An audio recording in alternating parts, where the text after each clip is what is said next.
In scella Pacciarella. Io non sono stato uno che viaggiate proprio tanto, ma qualche chilometro mi è passato sotto i piedi. Ho un po' i binari di treno che mi hanno portato da tutti i parti del paese nostro.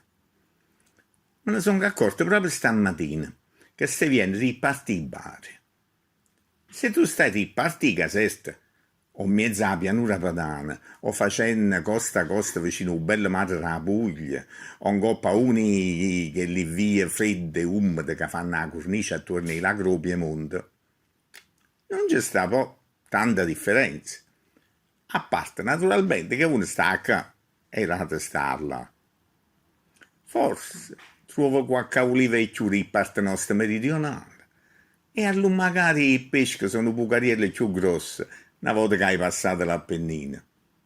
Ma troverai a tutti i parti una bella campagna piena di fieno, tagliata da poco tempo, e poi tanti alberi messi là tutti quanti in fila, con una precisione di lato moon.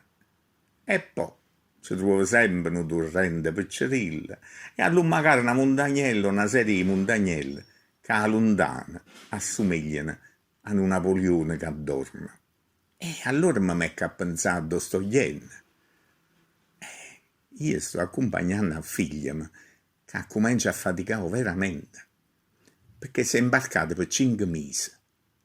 Issa sì, che mo diventa veramente un esploratore, una che va a vedere e può capire, e impara tutte le cose perché è vera, e non perché ne sentite solo parlare. O almeno è questo che io volesse che facesse. E ce ne starà poi tempo per fare da sola quello che ho fatto io tante volte, a guardare il mondo dalla finestrina del treno. Ma intanto ci posso dire questa bella cosa. Voglio, arrapa stiscella piccerella e vola, vattene a ca e vola lontana, lontana assai.